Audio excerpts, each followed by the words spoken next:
यदि समाज भक्ति मानव कल्याण संगठन की विचारधारा को अपना करके चले तो मैं इस हरियाणा प्रांत के लोगों के लिए भी वह दिशा दे सकता हूं जिसकी उन्होंने कल्पना भी नहीं की। भगवान की जय। आज जो मेरे साथ यात्रा में चल रहे हैं, कल को इनकी भी दिशाएं भटकी थी, कल को ये भी गलत मार्ग पर भटक रहे थे, मगर आज सत्य पथ पर स्वतः अपने आप को साधक के रूप में परिवर्तित कर रहे हैं। उस सत्य पथ पर अपने कदम बढ़ा चुके हैं जिस सत्य पथ से कभी उन्हें कोई विचलित नहीं कर सकता, उन्हें कोई प्रलोभन अपनी ओर खींच नहीं सकता। आज सबसे अधिक अगर मैं देखता हूं, सभी प्रांतों पर चिंतन करता हूं, तो सबसे अधिक हरियाणा प्रांत का पतन हो रहा है, विकास पथ पर नहीं बढ़ रहा। हर घर कर्ज के बोझ में दबा हुआ है। अब मैं उससे कहूं कि तुम साधना आराधना करो तो कहते हैं गुरुजी हमारे पास तो कर्ज का ही इतना तनाव है, हम साधना और आराधना करें कैसे। नशे में ग्रसित समाज होता जा रहा है। इन सभी से यदि आप मुक्ति पाना चाहते हैं तो निश्चित रूप से आपको एक छोटे छोटे उन क्रमों में बढ़ना पड़ेगा जिन क्रमों की जानकारी मेरे द्वारा कल प्रदान की जाएगी। यदि आप वास्तविकता में परिवर्तन चाहते हैं तो आज इस कलिकाल में कथाओं और कहानियों से अपने आप को थोड़ा अलग करें। कथाओं और कहानियों से समाज का कल्याण नहीं होने वाला, बल्कि हमारा हिंदू धर्म बहुत कुछ भटकता चला जा रहा है। अनेकों पुराणों की इस तरह रचना कर दी गई है कि यदि मनुष्य उसके माध्यम से सत्य के बिंदु तक जाना चाहेगा तो कभी पहुंच ही नहीं सकेगा और भटक करके बीच में ही रह जाएगा।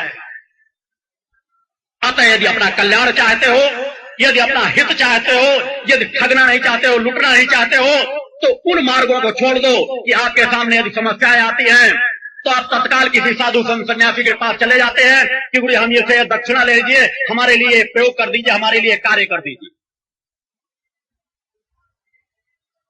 आपके द्वारा प्रकट सत्ता का एक मंत्र उच्चारित उन ढोंगियों पाखंडियों के 1000 लाख बार उच्चारण करने से कई गुना ज्यादा फल देने वाला। भगवान की जय। आप अपने घरों को ही इतना सात्विक बना लीजिए, हर घर में मां का ध्वज टांग लीजिए और स्वतः 2 मिनट कम से कम ध्यान साधना में बैठने का क्रम अपना लीजिए। यह चिंतन मेरे द्वारा मात्र इसलिए दिए जा रहे हैं कि यदि आप लोग उस विचारधारा से अलग नहीं हुए तो सतत भटकाव के अलावा कुछ मिलेगा नहीं। जो कुछ प्रकृति में बाहर है वो हमारे अंदर है। यदि हम पहले बाहर खोजना शुरू करेंगे तो निश्चित रूप से भटक करके रह जाएंगे, क्योंकि हमें बाह्य सत्यता का ज्ञान तभी होगा जब हम आंतरिक सत्य जो हमारी सत्यता है, जो आंतरिक हमारी चेतना है, उसको हम धीरे धीरे जागृत करते रहेंगे। क्योंकि जब हम तीनों स्वरूपों को, जहां मैंने कहा त्रिगुणात्मक प्रकृति में, जहां हमारा स्थूल शरीर, सूक्ष्म शरीर और कारण शरीर है, जो यह त्रिवेणी है जिसे आत्मा की त्रिवेणी कहते हैं। आप किसी त्रिवेणी में जाकर के स्नान कर सके या न कर सके, आप कहीं गंगा स्नान कर सके या न कर सके, मगर यदि आप अपनी आत्मा की जो त्रिवेणी है उसकी एक तरंग को भी आपने चैतन्यता से प्राप्त कर लिया तो उस त्रिवेणी में से स्नान करने से 1000 गुना ज्यादा फल देने वाली है। भगवान की जय। यह कार्य कोई कठिन नहीं है, यह कार्य आवश्यकता से ज्यादा आसान है। आपको सिर्फ मानवता के पथ पर बढ़ना है, आपको केवल सत्य पथ पर कदम उठाना है और उस प्रकृति सत्ता का स्मरण चिंतन करना है, उस प्रकृति सत्ता को इष्ट के रूप में स्वीकार करना है जो समस्त कालों में पूजित हुई है। 3 काल, भूत, भविष्य और वर्तमान। यदि समाज इन 3 कालों पर अपना गहराई से चिंतन कर ले, इन 3 कालों को समझ ले, तो समाज कभी भटक नहीं सकता। हमें अतीत से कुछ सीखने की जरूरत है, अपने भूतकाल से कुछ समझने की जरूरत है कि भूतकाल में अनेकों ऐसे ऋषि हुए हैं जिन्होंने अपने शरीर को तपाया है, गलाया है, हजारों वर्षों तक तपस्या की है, अनेकों सिद्धियों और सिद्धियों को प्राप्त करने के बाद भी तप मार्ग पर ही बढ़ते चले गए हैं। वो उस मार्ग पर इतनी तपस्याओं, इतनी रिद्धियों सिद्धियों को प्राप्त करने के बाद भी उस मार्ग पर क्यों बढ़ते चले गए? चूंकि उन्हें उस सत्यता का ज्ञान हुआ कि आत्मा की मूल जन्मी वह प्रकट सत्ता है, और प्रकट सत्ता को प्राप्त करने पर ही त्रिभुवन का पूरा सुख हमारे अंदर से हमें प्राप्त हो जाता है। आपकी जो जीवन की समस्याएं हैं, वो समस्याओं का निदान केवल उस सत्य पथ पर चलने से है। केवल किसी मंदिर में जाकर मत्था टेक लेने से, किसी साधु संत को दक्षिणा समर्पित कर देने से, इससे आपकी समस्याओं का निदान नहीं मिलेगा। आपको अपने भटकाओं को रोकना पड़ेगा और त्रिगुणात्मक प्रकृति को समझना पड़ेगा। जब तक आप त्रिगुणात्मक प्रकृति को समझेंगे नहीं, जब तक उसे समझने का प्रयास नहीं करेंगे, तब तक आपके भटकाव को कोई रोक नहीं सकेगा। आपको नित्य एक बार कम से कम शक्ति जल का पान करना पड़ेगा। यदि आप शक्ति जल का पान करते हैं तो शक्ति जल में निस्वार्थ भाव से, जिस शक्ति जल को मेरे द्वारा निःशुल्क समाज को प्रदान किया जाता है, उस शक्ति जल को मैं यज्ञ स्थल पर बैठकर स्वतः चैतन्य और तैयार करता हूं। यदि आप उस शक्ति जल का पान करें तो अनेकों प्रकार की समस्याओं का समाधान आपको स्वतः होता चला जाएगा। आपको वह क्रम आराधना के चिंतन के कल के जहां चिंतनों में मेरे द्वारा दिया जाएगा, वहीं आज मूल चिंतन समाज के उस विचारधारा से है कि जिस विचारधारा को आपको समझना पड़ेगा। आज हरियाणा में जिस प्रकार से नशा की ओर समाज बढ़ रहा है, जगह जगह हुक्के और चिलिम चढ़ाई जा रही हैं, इससे कभी भी समाज का भला और कल्याण हो ही नहीं पाएगा।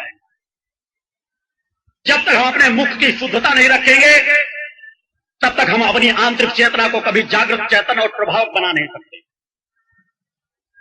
आपके बच्चों पर भी वह कुसंस्कार पड़ते चले जाएंगे और कभी वो चेतना पथ पर बढ़ नहीं सकेंगे।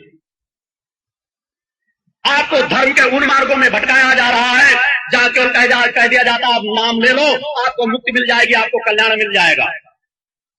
क्योंकि मैं विस्तार के उन चिंतनों में जाऊं, उसके पहले आपके भटकाओं को दूर करना नितांत आवश्यक है। अन्यथा मेरे चिंतन आपके लिए निष्फल होंगे, निष्क्रिय होंगे। यदि आप विवेकवान नहीं बनेंगे, आप अपने मन मस्तिष्क को खोलेंगे नहीं कि हमारे जीवन में हमारा धर्म गुरु किस प्रकार का होना चाहिए। सभी मार्गों से जब भटक करके मनुष्य सत्य पथ पर बढ़ना चाहता है तो गुरु मार्गों को तलाशता है, और गुरु मार्ग में जाकर के भी उसे यदि छला जाए, ठगा जाए, लूटा जाए, तो आम मानव आम समाज जाएगा कहां? किस जगह उसे राहत मिलेगी? कहां से उसे तृप्ति मिलेगी? एक शिष्य अपना सब कुछ गुरु चरणों में समर्पित कर देता है, तन मन धन का समर्पण देता है, अपना रोम रोम गुरु को न्यौछावर करना चाहता है, और गुरु की चेतना यदि जागृत न हो, जड़ गुरु हो, तो समाज को कभी चेतना नहीं दे सकता। और यही कारण है हमारे आज के समाज के पतन का। यही कारण है आज हमारे समाज में जो जगह जगह विद्रोह हो रहे हैं। आपसी समाज जैसे नहीं है, कहीं एक धर्म दूसरे धर्म से टकरा रहा है, कहीं एक समाज दूसरे समाज से टकरा रहा है। जातिवाद का जितना बढ़ावा दे दिया गया है, जब तक इस जातिवाद से आप मुक्त नहीं होंगे, तब तक आपके अंदर की शांति आपको आगे बढ़ा नहीं सकेगी। प्रकृति कण कण में मौजूद है। माता आदि सत्य जगजननी जगदम्बा, जिसे ब्रह्मा विष्णु महेश देवाधिदेवों ने, समस्त ऋषियों मुनियों ने एक स्वर से सर्वोच्च सत्ता स्वीकारा है, समस्त कालों में स्वीकारा है, उस सत्ता से आज समाज अनजान है, भटका हुआ। आपको केवल उस प्रकट सत्ता को एक इष्ट के रूप में स्वीकार करना है। आपको किसी चीज का ज्ञान हो या ना हो, उस प्रकट सत्ता को आप अपनी इष्ट मान लें, अपनी आत्मा की जननी मान लें, और उसकी आराधना चिंतन के लिए यदि आप सरल से सरल क्रमों को अपना लेंगे तो आपका कल्याण अवश्य होगा। अनेकों क्षेत्रों से मुझे जानकारियां दी गई, गुरुजी यहां पर इस तरह का भटकाव, इस तरह के भटकाव है, आप उनको किस प्रकार से दूर करेंगे? मैंने कहा भक्ति मानव कल्याण संगठन सक्षम है, उसका प्रवाह चल पड़ा है, और उस प्रवाह से कोई अपने आप को बचा नहीं पाएगा। भगवान की जय। क्योंकि मैं अपने शरीर के रोम रोम को मैंने समाज कल्याण के लिए संकल्पित किया है, समाज कल्याण के लिए मैंने समर्पित किया है। मेरे जीवन का एक एक पल की साधनाएं समाज के लिए संकल्पित होती है। मेरे समक्ष किसी का उपस्थित हो जाना ही वह सत्संग से साथ जुड़ जाता है, जिसके साथ एक निर्धारित साधना में उसे समर्पित करता ही हूं। मैं शिविरों का आयोजन केवल इसलिए करता हूं कि वहां सात्विकता से यदि कुछ लोग उपस्थित होंगे तो मेरे द्वारा संकल्पित साधना का लाभ प्राप्त कर सकेंगे। मेरे द्वारा जो एकांत में साधना की जाती है, इस जीवन की जो मैंने कठोरतम साधनाएं की है, जो माता आदि शक्ति जगजननी जगदम्बा से मैंने आशीर्वाद प्राप्त किया है, उन्हें शिविरों के माध्यम से समर्पित करता हूं। शक्ति चेतना जनजागरण यात्रा को मैंने शहडोल से लेकर इस स्थान तक आने तक कम से कम लाखों लोगों ने चरण स्पर्श करके आशीर्वाद प्राप्त किया होगा। आप लोग जहां इतने उपस्थित हैं, इससे कई गुना ज्यादा भीड़ है एक एक स्थान पर स्वागत के लिए उपस्थित थी। मगर मैंने कभी भी इस मंच से बैठ करके अपना पूर्ण आशीर्वाद सबको समर्पित नहीं किया, क्योंकि वह आशीर्वाद केवल मैं शिविर के माध्यम से ही समर्पित करता हूं। अन्य माध्यमों से केवल मेरे चरण स्पर्श का जो लाभ रहता है, केवल वही लाभ उन्हें प्राप्त होता है।